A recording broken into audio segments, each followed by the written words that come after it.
Hey, man, you're shaking it all wrong. But shaking it's all I know. Shh. Let me show you how it's done.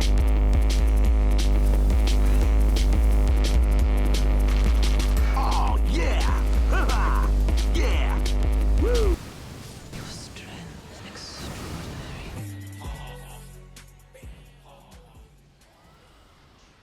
Disclaimer, this video contains a fuck ton of spoilers because I test my builds on endgame bosses and enemies to show how effective they really are. What is up, boys? I am Syrobe, and my new build might be one of my best because it has it all. As of the most recent 1.03 patch, a lot of you have had your builds and favorite items nerfed or removed and have been left helpless since. But fear not, I will be your salvation. All jokes aside, this build is crazy. There are a lot of new people here because my videos have been trending on YouTube lately, so allow me to reintroduce myself. I'm Syrobe, I'm a huge Dark Souls fan and regular college student. I edit all my videos myself and research them myself as well, making all the builds as efficient as possible without ever over leveling or using great runes to show how strong they are. And as always, I do a bunch of nerd shit behind the scenes so you guys don't have to, including this new spreadsheet that I made for this video. Pause it here if you want to read this real quick because I know a lot of you don't care about the actual numbers, just want to see shit die. I'm going to be showcasing one of my best builds and their items first, and if anyone that actually cares about the numbers wants to see them, keep watching because I'll get more in depth with them towards the end of the video. Just be sure to drop a fat fucking like and a massive sub, and let's get right into it. So I'm going to be calling it the Arcanist Dragon Lord. With Arcane as its primary attribute, my characters, as always, are never over leveled. I recommend for around the level of 125 for it to start feeling comfortable, and by taking soft caps into consideration and min-maxing the hell out of my stats,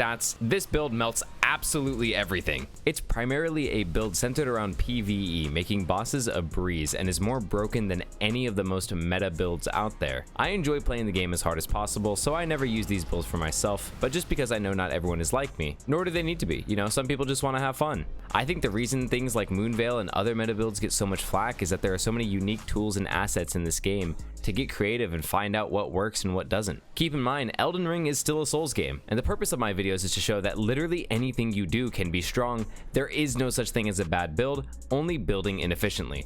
The very first thing you'll need is the Dragon Communion Seal. This is a unique sacred seal that is primarily used for Dragon Communion incantations. Not to be confused with Dragon Cult, just to be clear. It is an amazing item for mid to late game Arcane builds, because at its plus 10 level, it gets an S rank scaling with Arcane and boosts Dragon Communion incantations by 15%. On top of all this, it also gains a B rank in Faith, which is pretty damn good because I think the soft cap for Arcane is around 50. So once you reach the first soft cap for Arcane, you can dump all your points into Faith after for extra spell damage until you hit the first Faith soft cap for around 60. This seal is located underground in the starting area of Limgrave, blocked behind an Imp seal, which obviously requires Stone Sword keys in order to open. But starting from the Stranded Graveyard Grace, if you follow my exact route here on screen, you can get there and kill this guy for it without ever having to stop or hide from the bastard chariot. Seriously, I fucking hate these things. So just go up here, kill this guy, and collect your seal. Once again, please hit the subscribe button if this helps because I put a ton of effort into these videos and I hope to be able to do this full time someday.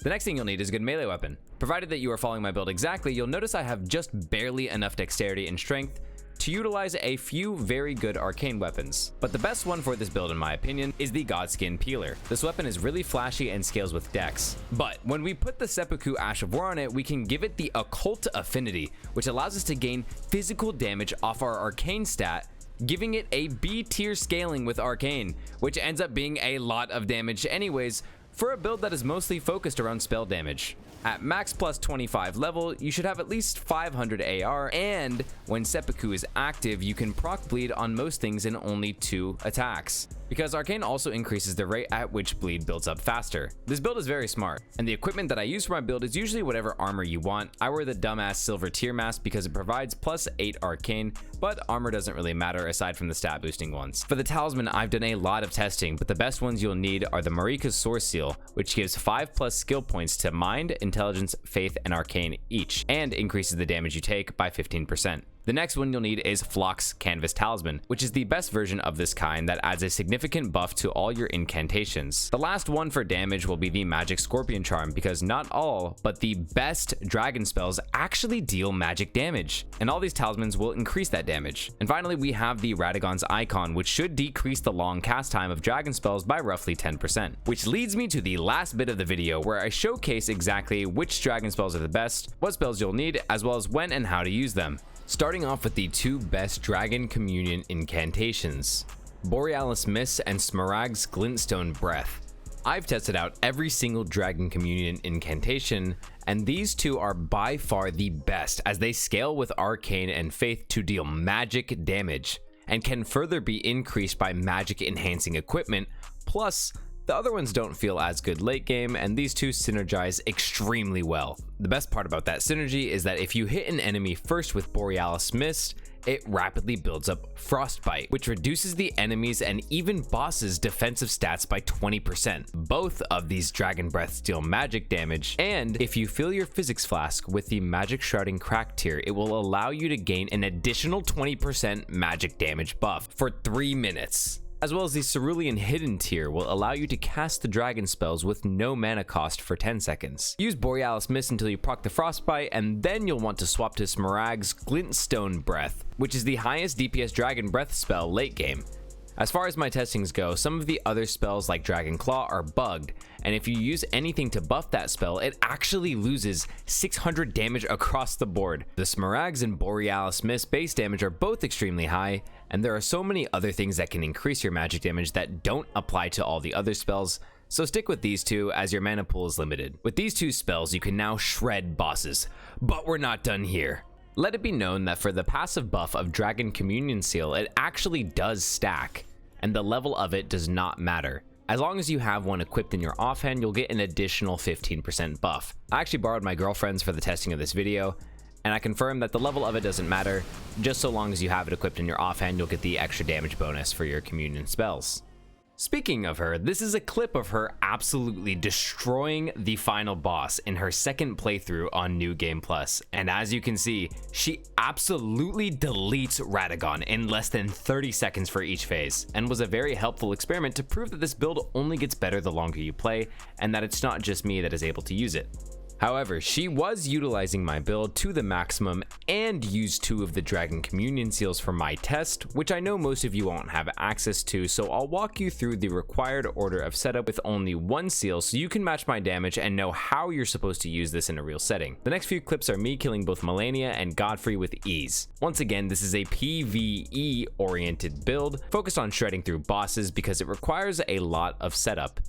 So you'll need to utilize the Mimic tier or any tanky summon for that matter purely to draw aggro from the boss. This will allow you to get through your setup just fine. If you want to be extra safe, be sure to heal right after you summon your Mimic, and get off Golden Vow if you can. If not, you can just use Golden Vow before you enter the Fog Wall, and you'll still keep the buffs that it gives you for 90 seconds. This increases all your damage by another 15% and gain back some of the defensive stats that we lose with our equipped talisman. As soon as your summon takes aggro, take a swig of your Blueberry Physics Flask and be sure to let it rip. Always start with Borealis Mist to apply that Frostbite and reduce enemy defensive stats, then immediately swap to Smaragd's Glintstone Breath to get that juicy fucking damage, because my build literally turns on easy mode for Elden Ring. Another amazing spell to add to this build is the Swarm of Flies that rapidly deals damage. It has a fairly low mana cost unlike the dragon spells, so it's good to add this in your build as it can stunlock certain enemies and almost instantly proc bleed from a distance with the amount of arcane you'll have in my build.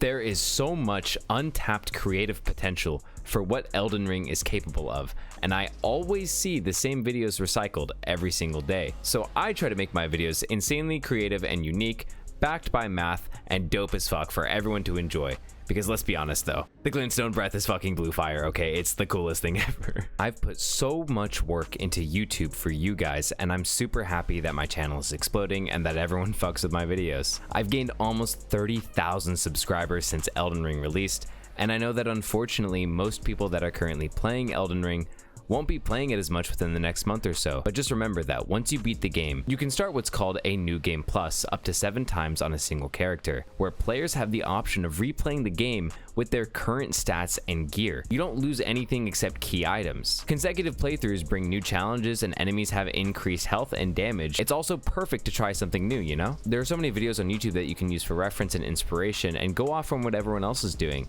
See if you can break the game like me and find insane combinations that no one is talking about, because I promise you there is so much more to a build than just a few items. Side note, I'll be going on spring break on the 27th of March where I'll try to stream and upload every day. So if you want to keep in touch, hop over to my Twitch channel and follow me there. And if making builds is something that interests you, or if you have anything you want me to check out and potentially make a video on, my community Discord server for Elden Ring is down in the description below, where we have almost 600 members. My channel has gone insanely viral in just the 3 weeks that Elden Ring has been released, which is super overwhelming for a regular college student like me, but I'm glad everyone fucks with my videos because I love making them and I don't plan on stopping until I stop loving it. You feel me? Thank you so much for watching and supporting my channel if you made it to the very end, and I'll see you guys in the next video. Peace.